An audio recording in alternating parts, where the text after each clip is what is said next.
So ay po mga kabasura, ito na ang pinakahinihintay nyo. I-announce na natin ngayon kung sino yung dalawang bibigyan natin ng isang tablet at isang cellphone. Okay, bali dalawa sila. Ayun, so bali kanina mga kabasura, kung nakita niyo yung post ko po, kaninang tanghali, tumingin-tingin ako dun sa sako namin ng mga cellphone kung ano yung pwede nating ipamigay, no? So, kanina nakakita na ako. Ito, tingnan nyo.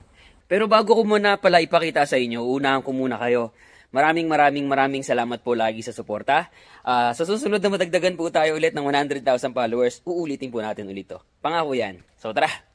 So eto mga kabasura, may tinabi na ako dito. Ayun, so may isa tayong tablet. Ayan, no? So may tablet tayong isa dyan. Tapos, meron ding cellphone. Ayan, so yan, may mga cellphone na ako dyan na nakuha. Ayan, no? Okay, so eto na nga.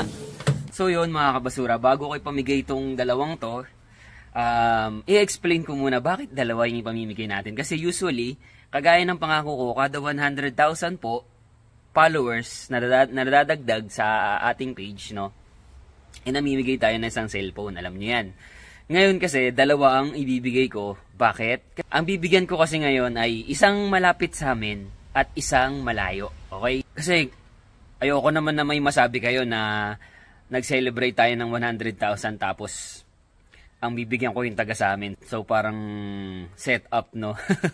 So isasabay ko na lang siya na bigyan, no? Nag-comment kasi siya, nabasa ko. So naisip ko kasi, why not, no? Palagi na lang nagbibigay ako dun sa hindi ko kakilala tapos nasa malayong lugar pa. So why not, no? 'Di ba?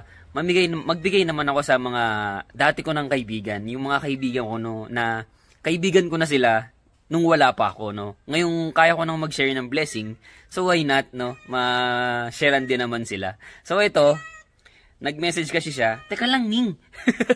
Nagpa-vlog ako, shh, quiet ka muna, Ming. Shh, quiet muna. Ang kulit ng Ming-Ming, eh. Ito. So unahin ko na siyang bigyan. So tapos pagtapos ko siyang ipakilala kung sino yung una nating bibigyan ngayon, yung susunod naman yung nasa taga-malayong lugar. Okay.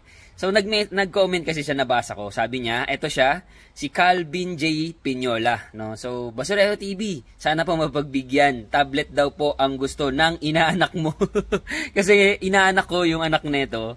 So nakakatuwa, nag-message. Kaka-birthday niya lang nung July 9. Isang masayang regalo para po sa kanya. God bless po. So ayun, isasabay ko na sa celebration ng ating 100k followers. So sa kanya mapupunta yung isang tablet natin. Ito naman yung sinasabi kong isa pa na nasa malayong lugar. So ito, nabasa ko din si Ate Annalyn Gavina.